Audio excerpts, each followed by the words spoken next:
Kolejny odcinek z Battlefielda to na szczęście nie jest, a witam tak na marginesie, to ja się nazywam Mikołaj, a to jest Insurgency, w które gram od bardzo niedawna, ale które już zdążyły mi się strasznie podobać i w zasadzie podbiło moje graczowe, wojskowe serce jak żadna gra od dość długiego czasu i zaraz jak tylko załaduję się na mapę, postaram się wam wytłumaczyć, o co tutaj chodzi, że to jest takie dobre. Na początku tradycyjnie wybieramy sobie klasę, czyli ja sobie wybiorę powiedzmy zamachowca. Tutaj mamy do wyboru rodzaje broni, każdą też broń możemy modyfikować, do tego wybieramy sobie dodatki. Inne takie oto, jak ktoś nam ładnie krzyczy. Ale weźmiemy sobie broń amerykańską z okresu II wojny, z celownikiem tutaj, amunicja smugowa. Dobra, jadymy. I teraz co w tej grze jest takiego niesamowitego, że akurat ona tak porwała moje serce? Bo jak widać grafika jest bardzo ładna i estetyczna, ale nie szokująca. To jest silnik Source, czyli ten, który już na pewno znacie między innymi z CS-ów czy Half-Life'ów. Także wymagania są małe, a do tego gra jest bardzo estetyczna i bardzo mała. I teraz co tą grę wyróżnia na tle innych gier? No, generalnie hardkorowość. I oprócz tego... możliwości, które mamy tutaj jako postać, czyli że możemy jak za starych dobrych czasów wychylać się w lewo, wychylać się w prawo, możemy się czołgać, a możemy ginąć. Dobra, wracając do tematu, możemy kucać, możemy skakać, możemy przycelowywać, możemy wstrzymać oddech i jeszcze zbliżyć. Mamy tutaj rozmaite rodzaje broni, bomby, koktajle Mołotowa, granaty, bomby, tak fachowo tak zwane IED-y, czyli zdalnie sterowane ładunki wybuchowe, stosowane często przez terrorystów. I o co tutaj chodzi? Generalnie dostajemy jedną kulę i jesteśmy martwi. Zostajemy postrzeleni, chodzimy wolniej.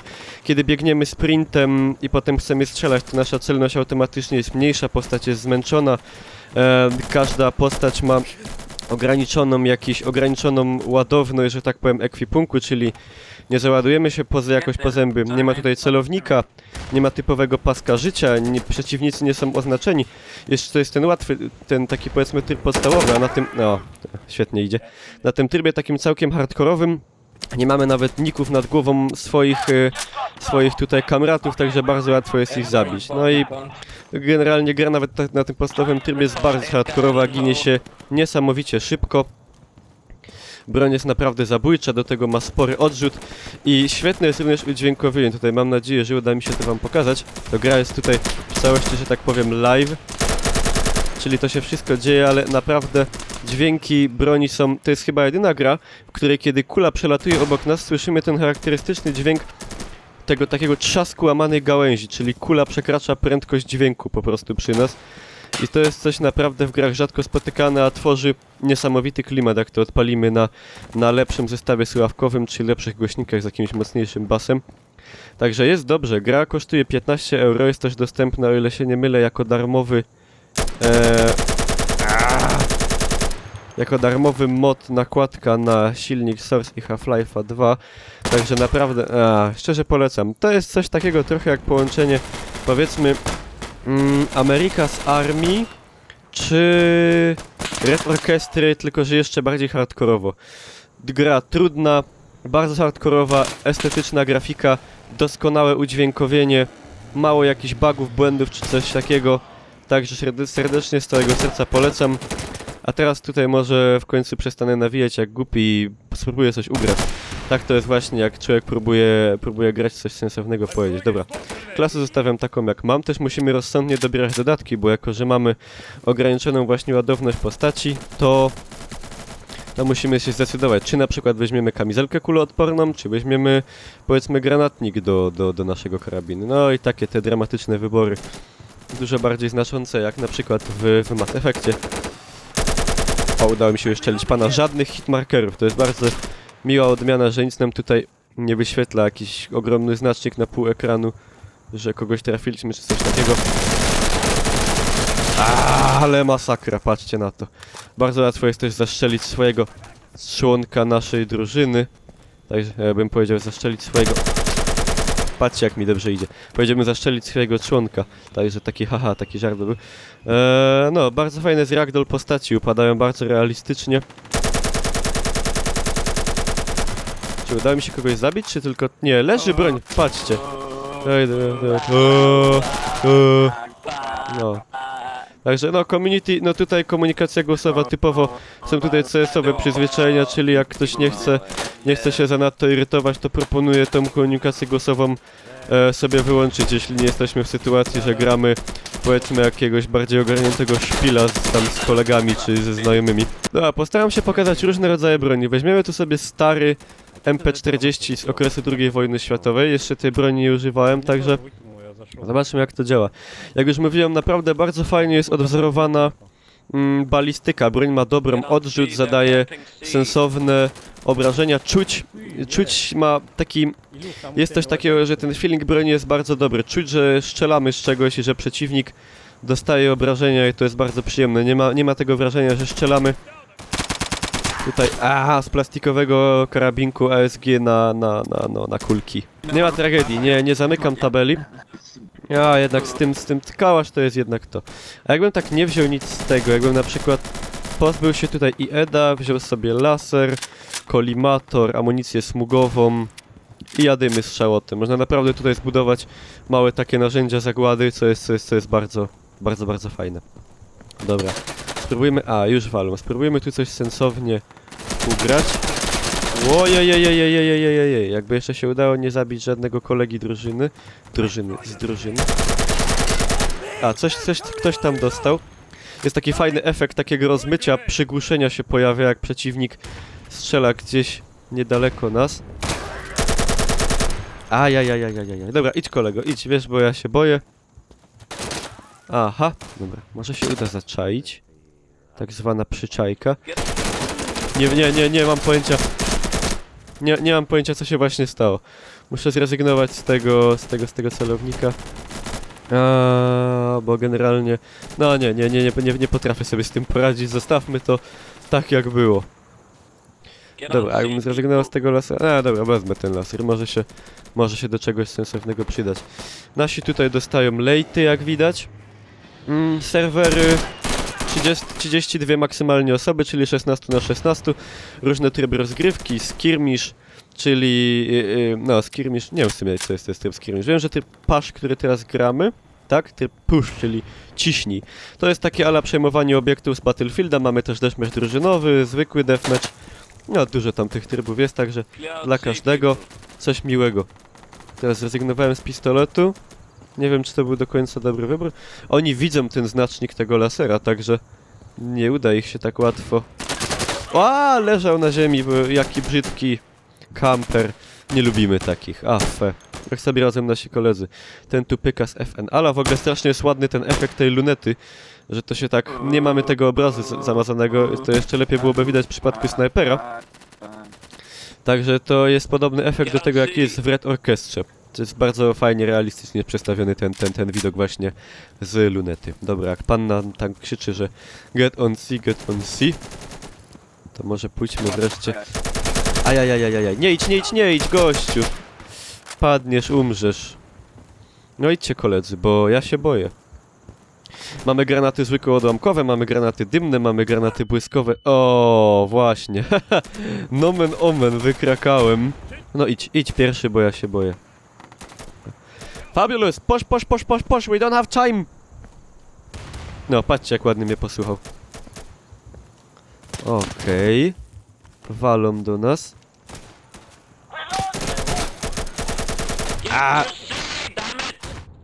Bardzo się tutaj koledzy, jak widać, jak właściwie słychać, irytują.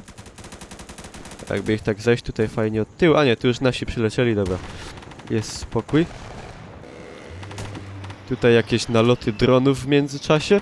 Jest też tryb, gdzie trzeba wysadzić takie jakby te... Nie wiem jak to nazwać. Stacje przekaźnikowe przeciwnika, czy coś takiego. No ale wysadzanie tych obiektów z BF-a. Ja tak wszystko do tego BF-a odnoszę. Ale zdaję sobie sprawę, że to jest porównanie, które większość ludzi powinna zrozumieć. Także nie byćcie na mnie źli o to. Mam możliwość przełączenia trybu strzelania, pojedynczy, ciągły. Wychylił się, widziałem go. Ostatkiem sekundy dosłownie. Czy to był snajper? Tutaj koktajl Mołotowa zademonstrował kolega. Bardzo ładnie rozprzestrzeniający się zaprezentowany ogień. Zaprezentowany, masło z margaryny i tak dalej. No, tutaj wyświetla nam się w lewym górnym rogu, z jakiej odległości zostaliśmy zabici i tutaj może kolega, pokazał nam właśnie ładnie luneta, jak wygląda. Są różne przybliżenia, razy 2, 2,5, razy 4. Mamy też do rozkładania bipod, tak zwany, czyli dwójnóg. No, dla każdego coś miłego. Myślę, że każdy tutaj znajdzie pod siebie profesję i modyfikacje do danego typu broni, a tutaj teraz także następną motywacją przed tym, żeby nie ginąć, jest to, że czasy spawna w tym trybie są bardzo, bardzo długie i właśnie to zachęca do tego, żeby jednak się... O, tutaj nie wiem, czemu gościu strzela do swojego, chyba, że to był wróg, a jestem ślepy. I to jest jedna z niewielu gier, gdzie mam to takie uczucie, jak na meczu paintballa, jak się naprawdę przykręci, właściwie to odkręci dźwięk i puści trochę głośniej, to jest ten taki, naprawdę udźwiękowienie jest tak dobre, że kulimy się mimochodem przed monitorem i staramy się, żeby nie zostać postrzelonym.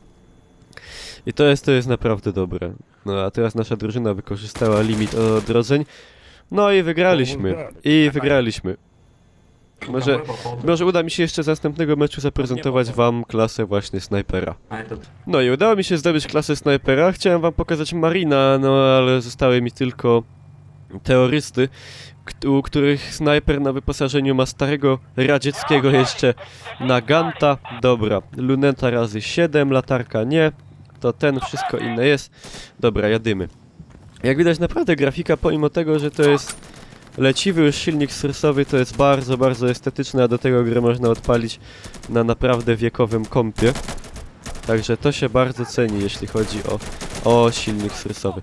Trzeba było bardzo przyjemnie... A, walą nam granaty tutaj? Czy mi się zdawało? Fajnie było, jakby się kogoś dało uszczelić. Tutaj chyba bardziej trzeba w tym momencie... Spróbujemy to jakoś obejść tutaj. Przeciwnika wziąć od... Kto tak wali? Wow! Od zadka. Dobra, ja tutaj padnę, wejdę na schodki. Zainstaluję się i... To właśnie możecie zobaczyć całkiem przyzwoity dym. Gościu, czy ty jesteś normalny? Proszę cię.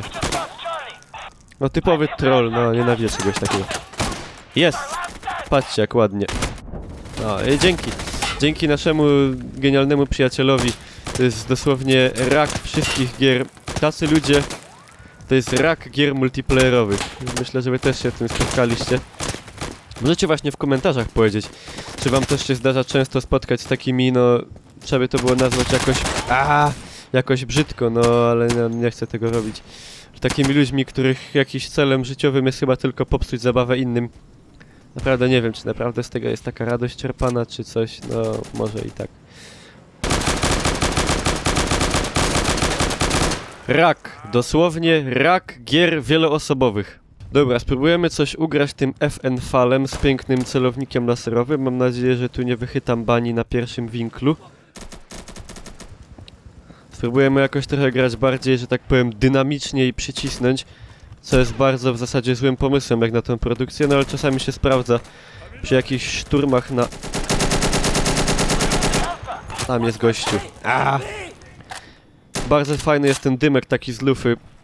Efekt może kojarzyć się z CS-em GO. Fajnie by tu było kogoś cylnąć. Tam biegł facet. Laser we mnie był w mierze. O, kolego, ale zebrałeś. A patrzcie jak ładnie tłucze się szyba w ogóle.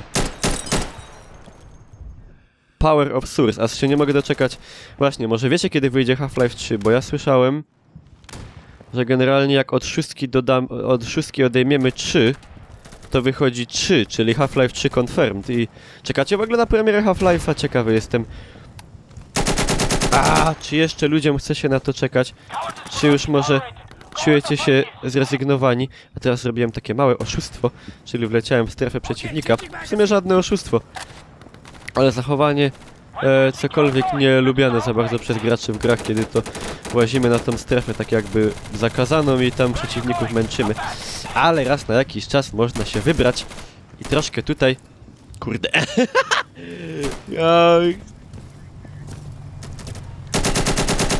Chciałem dobrze, ale nie wyszło, także zostało moje oszustwo zostało ukarane, jak można było się bardzo fajnie przekonać. Dajmy jeszcze ostatnią szansę, tym razem SKS-owi, czyli półautomatycznemu karabinowi, który całkiem nieźle się sprawdza również w formie takiej snajperki, ale ja wolę go używać z uchwytem i takim właśnie red dotem na krótsze i średnie dystansy. Dystanse? Nie wiem, odległości. Teraz tutaj ktoś wyparzy pewnie skądś, za jakiegoś winkla. Tutaj ładnie kolega nasz się bawi. Węża rzecznego. Dobra, niech koledzy sobie grają, fajna kombinacja, lunetka i MP40, gratuluję. A to jest gra, a właściwie była gra Insurgency, którą serdecznie polecam. Często ogrywam ją na Hitboxie na live'ach, których tradycyjnie link w opisie, a i tutaj zaraz pewnie wyskoczy, nowa generacja i w ogóle.